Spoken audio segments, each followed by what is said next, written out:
don't know if you know this, but 40 out of 50 states have had people go through science of reading training. Sometimes that means that people have taken up to 2 years in science of reading courses, needing to pass tests, etc. I'm all for people getting science of reading trained. That's so cool. I love that. Did you also know that with those 40 states, those states primarily also had mandates, new legislation, so that you would change your instructional materials? Also cool, if you've listened to Sold a Story. What's not so cool is that if we look at benchmark data year over year, at the district level, the school level, or the classroom level, how many schools do we see that are just raising their hands saying, we've had such amazing transformation because we've taken science of reading courses and we have new instructional materials? I will wait. Exactly. We've already done this. We did this whole thing back in the early 2000s. I know because I was a young teacher. I was in my 30s. Now I'm in my 50s. I have kids, ages 25 and almost 27.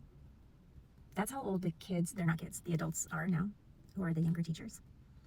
I can't imagine my personal kids going into education, going through what teachers have been experiencing straight out of college. You went to college, now you're doing 2 more years of training, and in addition to that, you have all new instructional materials, no pathway forward. Yes, people can say, stick to the script is going to be the end-all be-all. I'm going to do 15 minutes of phonemic awareness every single day. Where in the research does that say cool? I'm going to do phonics with words that have nothing to do with what I'm supposed to be teaching people about the world, that we have 3 branches of government. How's that going to work out? It's not going to work out. So I'm not going to get the results that I want because it's not a comprehensive approach. And if I don't get good results as a person, because I'm super data savvy, I'm in my 20s and I've grown up with data all my life, analytics, it's like in my DNA, I'm not sticking around. Also for the pay and for the harassment that I get from other people, I'm not doing it. So I just want everybody to really sit and think about this tonight, if you don't mind.